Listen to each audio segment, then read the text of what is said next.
काँग्रेस अध्यक्ष राहुल गांधी यांनी काही वेळापूर्वी पत्रकार परिषद घेतलेली आहे। निवडून आलो तर पंतप्रधान होईन असं त्यांनी म्हटलेलं आहे। राहुल यांनी हे वक्तव्य केलेलं आहे।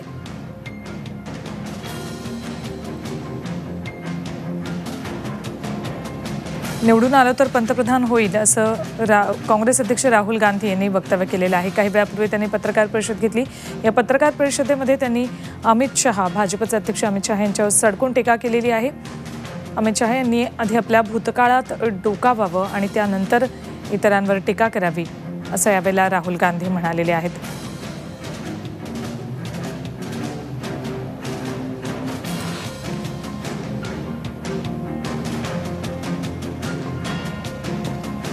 कर्नाटक विधानसभा निवडणुकीला आता केवळ 4 दिवस शिल्लक असताना कर्नाटकमध्ये प्रचार सभांचा धडाका सुरू आहे भाजप आणि काँग्रेसकडून आणि अशातच एकमेकांवर आरोप प्रत्यारोपही सुरू आहे। टीकाही एकमेकांवर जोरदार केली जाते आणि त्याचाच एक भाग म्हणून राहुल गांधी यांनी पत्रकार परिषदेदरम्यान भाजप अध्यक्ष अमित शहा यांच्यावर सडकून टीका केलेली आहे।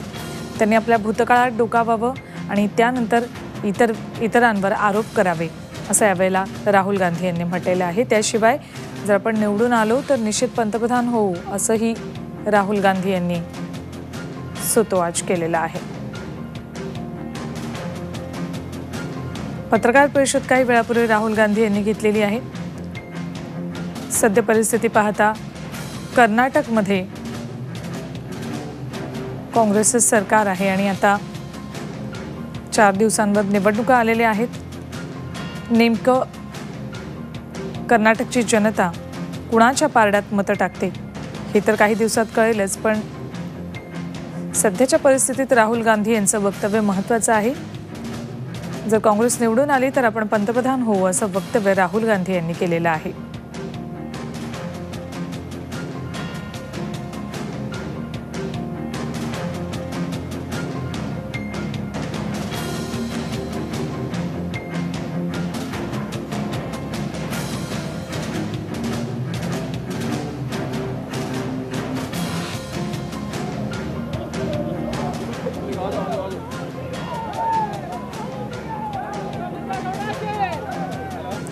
राहुल गांधींच्या प्रचार सभा कर्नाटकमध्ये सुरू आहेत। आज 4 ठिकाणी 4 जाहीर सभांमध्ये ते कर्नाटकच्या जनतेला संबोधित करणार आहेत। मतदानाचं आवाहन कर्नाटकच्या जनतेला करणार आहेत। तर मोदी आणि सोनिया गांधी ही आज कर्नाटकात आमने सामने येणार आहेत।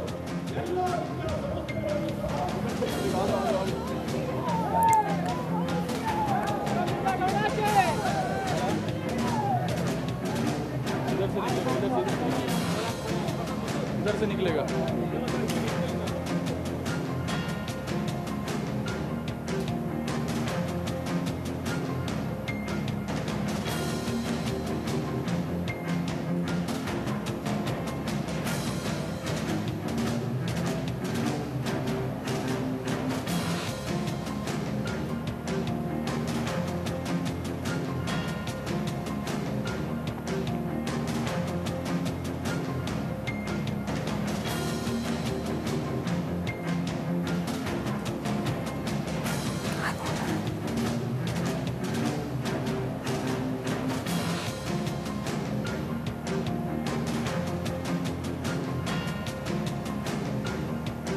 या संदर्भात आपण अधिक माहिती घेऊयात आमचे प्रतिनिधी दीपक भातुसे यांच्याकडून। दीपक, कर्नाटक विधानसभा निवडणुकीसाठी प्रचारादरम्यान राहुल गांधींनी एक वक्तव्य केलेलं आहे। जर आपण निवडून आलो, काँग्रेस निवडून आली तर आपण पंतप्रधान होऊ असं राहुल गांधींनी म्हटलेलं आहे।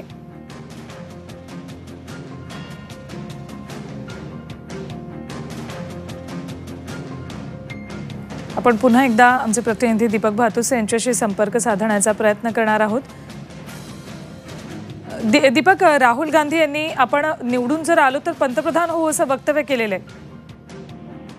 सुवर्णा, काँग्रेस घराण्यामध्ये सोनिया गांधींनंतर पंतप्रधान कोण होईल या संदर्भात वारंवार साशंकता व्यक्त केली जात होती. कारण जेव्हा सोनिया गांधींना पंतप्रधान होण्याची संधी होती तेव्हा त्यांनी ती संधी नाकारली होती आणि मनमोहन सिंग यांना आपले पंतप्रधान पद देऊ केले होते. त्याच्यानंतर राहुल गांधींकडे जेव्हा काँग्रेस पक्षाची सूत्र आली तेव्हा सुद्धा चर्चा सुरू झाली की गांधी घराण्यातील कोणी पुन्हा पंतप्रधान स्वीकारण्यास तयार होईल की नाही. परंतु आता हा सस्पेन्स जो होता, कारण आतापर्यंत जरी राहुल गांधी पक्षाचे अध्यक्ष झाले असले तरी ते पंतप्रधान पदाचे उमेदवार असतील का या संदर्भात उलटसुलट चर्चा सुरू होत्या. काँग्रेसमधून सुद्धा या संदर्भात अधिकृत कोणीही राहुल गांधी हे पुढचे पंतप्रधान पदाचे उमेदवार असतील असं कोणीही ठामपणे सांगत नव्हतं. परंतु आता स्वतः राहुल गांधींनीच या संदर्भातल्या संशय आणि साशंकता ज्या आहेत त्या दूर केल्यात असं म्हणावं लागेल. आणि 2019ला जर काँग्रेस सत्तेवर आली आणि आपण जर दीपक, तुम्हाला थोड्या वेळासाठी थांबवते. काँग्रेसचे प्रवक्ते सचिन सावंत आपल्यासोबत आहेत. सचिनजी, आपण ऐकलं राहुल गांधी यांनी थेट सांगितलेले आतापर्यंत काँग्रेसमधून पंतप्रधान पदाचे उमेदवार कोण असू शकतात याविषयी चर्चा केली जात होती. मात्र आता स्वतः राहुल गांधी यांनी सांगितले की जर काँग्रेस निवडून आली तर आपण स्वतः पंतप्रधान होऊ. याबद्दल आमच्या मनामध्ये निश्चितपणे खात्रीच होती की राहुल गांधीच हे आमचे पंतप्रधान पदाचे उमेदवार आहेत. आणि देश पातळीवरती जर या अराजकतेला जर कोणी उत्तर देऊ शकत असेल आणि ज्या तऱ्हेनं देशामध्ये वातावरण चालू आहे त्याला खऱ्या अर्थानं सावरायचं जे काम करत असेल ते काँग्रेस पक्षच करू शकते आणि काँग्रेस पक्षाचं नेतृत्वच करू शकते. त्यामुळे राहुल गांधीजींचं या ठिकाणचं वक्तव्य जे आहे ते परिस्थितीला समरूप आहे आणि निश्चितपणे आम्हाला खात्री आहे की 2019ला पंतप्रधानपदी राहुल गांधीच त्या ठिकाणी विराजमान होते. दीपक, तुम्ही सुद्धा प्रश्न विचारू शकता. सचिन सावंत, काँग्रेसने आता जरी पंतप्रधान पदाचे उमेदवार म्हणून राहुल गांधी तुम्ही सांगत असतात, स्वतः राहुल गांधींनी या संदर्भात घोषणा केली असते तरी राज्यातील आणि देशातील परिस्थिती पाहता सर्व पक्ष विरोधी पक्षांची मोठ बांधण्याचा एकीकडे काँग्रेस प्रयत्न करत आहे आणि दुसरीकडे परस्पर अशा पद्धतीने राहुल गांधी स्वतःला पंतप्रधान पदाचे उमेदवार म्हणून घोषित करतात. हा आघाडीतील इतर पक्षांना नाराज करण्याचा मुद्दा होऊ शकत नाही का? नाही, मला निश्चितपणे असं वाटत नाही. याचं कारण असं की देशा पातळीवरती सर्व विरोधी पक्षांना याची जाणीव आहे की काँग्रेसशिवाय या ठिकाणी त्या आघाडीला नेतृत्व देता येणार नाही, त्या आघाडीला अर्थ उरणार नाही. कारण राष्ट्रव्यापी जर कुठला पक्ष असेल तर काँग्रेस पक्ष आहे आणि एकंदरच या मला असं वाटतं की सगळ्या पक्षांची हीच भूमिका त्या ठिकाणी असेल की काँग्रेस पक्षानं या आघाडीचं नेतृत्व करावं. याही अगोदर काँग्रेस पक्षाच्या नेतृत्वाने केलेलंच आहे. त्यामुळे 2004ला जेव्हा सत्तेवर आलं त्यावेळेला युपीएचा जर काही तुम्ही जर बघितलं तर अनेक पक्ष त्याच्यामध्ये होते. 2009ला वेगवेगळे पक्ष आले त्याच्यामध्ये. आता मला असं वाटतं की 2019ला देखील अनेक पक्ष त्याच्यामध्ये सामील होतील आणि राहुलजींच्या नेतृत्वाबाबत कोणाला त्याबाबत असं वेगळी काही भावना असावी असं शक्यता वाटत नाही. पण आघाडी निर्माण करणं आणि आघाडीचं नेतृत्व करणं वेगळं आणि पंतप्रधान पदाचे उमेदवार ठरवणं वेगळं. कारण सर्व सहमती हा एक विषय असतो आघाडीमध्ये. जेव्हा आघाडी करतात तेव्हा सर्व सहमतीने उमेदवार ठरवायचा असतो पंतप्रधान पदाचा. काँग्रेस या ठिकाणी परस्परच अशा पद्धतीची घोषणा करते, त्यामुळे निश्चितच हा इतर पक्षांना दुखवण्याचा प्रयत्न नाही का काँग्रेसचा? मला असं वाटत नाही. याचं कारण असं की मी जसं मगाशी सांगितलं की काँग्रेस पक्षाचं नेतृत्व असलेलं त्या ठिकाणी आघाडी असणार यात काही शंका नाही आणि काँग्रेसचं नेतृत्व त्याचं नेतृत्व करणार आहे. त्याच्यामुळे मला असं वाटत नाही की कोणाच्या मनामध्ये अशी दुसरी भावना काही असेल. कारण एकंदरच या देशामधलं जर चित्र पाहिलं तर आता या पुढच्या 6-8 महिन्यामध्ये आपल्याला अधिक स्पष्ट होताना दिसेल तर देशव्यापी पातळीवरती भाजपच्या विरोधामध्ये जनमत तयार होत चाललेलं आहे आणि एकंदरच जे त्यांची जी काही आश्वासनं होती ती किती चुकीची होती ती लोकांना कळलेलं आहे. आता कर्नाटक ही पहिली त्यामध्ये मला असं वाटतं की जी आता निवडणुकीचा निकाल लागल्यानंतर अधिक तुम्हाला स्पष्टता त्याच्यामध्ये दिसून येईल. सचिनजी, आमच्याशी बोलात त्याबद्दल धन्यवाद. आपल्यासोबत काँग्रेसचे प्रवक्ते सचिन सावंत होते. दीपक आपल्यासोबत आहेत. दीपक, आपण पुन्हा एकदा प्रेक्षकांना ऐकूया राहुल गांधी यांनी नेमकं काय म्हटलेलं आहे.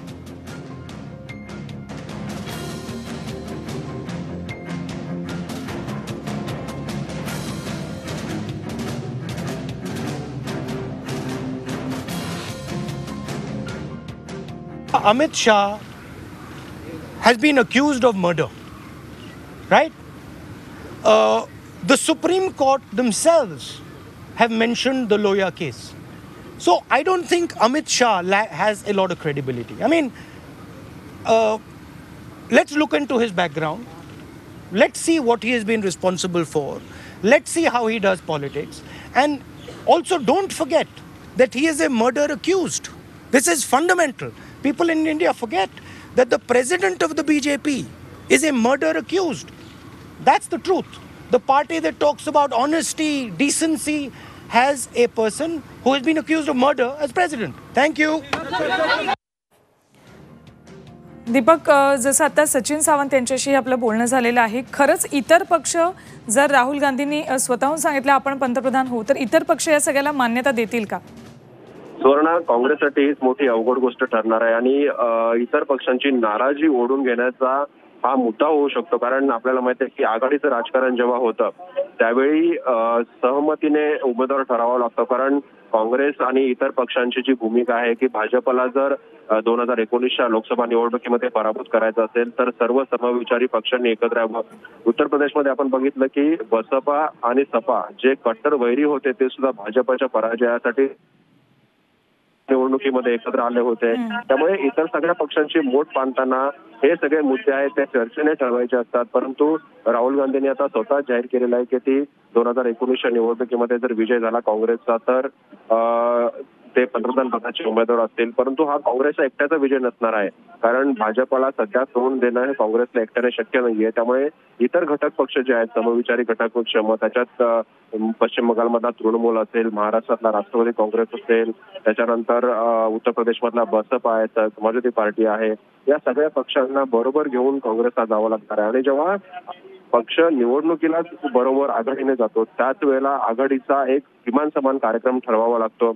आणि त्या किमान समान कार्यक्रमामध्ये जसे वेगवेगळे मुद्दे असतात तसा पंतप्रधान पदाचा सुद्धा मुद्दा असतो. कारण एकदा सत्ता आली की पुन्हा नंतर वाद निर्माण झाल्यानंतर उमेदवार ठरवणं अशक्य होतं. त्यामुळे निवडणुकीपूर्वी हा काँग्रेसला मुद्दा जो आहे तो संपवावा लागणार आहे की 2019च्या निवडणुकीचा पंतप्रधान पदाचा उमेदवार आघाडीचा कोण असेल. कारण आघाडीचा म्हणतोय मी, कारण काँग्रेस स्वतःही निवडणूक एकट्याने जिंकणं अवघड आहे. त्यामुळे तो उमेदवार हा सर्व पक्षांच्या नेत्यांशी, आघाडीतील नेत्यांशी चर्चा करूनच काँग्रेसला ठरवावा लागणार आहे. आता परस्पर राहुल गांधींनी घोषणा केल्यामुळे निश्चितच या संदर्भातील नाराजीचा सूर काही पक्षातून उमटू शकतो. कारण राहुल गांधींचं नेतृत्व किती जण मान्य करणार हा विषय आहे. स्वतः शरद पवारांनी सुद्धा यापूर्वी अनेकदा राहुल गांधींच्या नेतृत्व गुणांबद्दल टीका केली होती. आता सध्या शरद पवार राहुल गांधींबरोबर जोडून घेत आहेत. परंतु नेहमी नाराजीचा हा मुद्दा असणार आहे जेव्हा पंतप्रधान पदाच्या उमेदवाराचं नाव समोर येईल.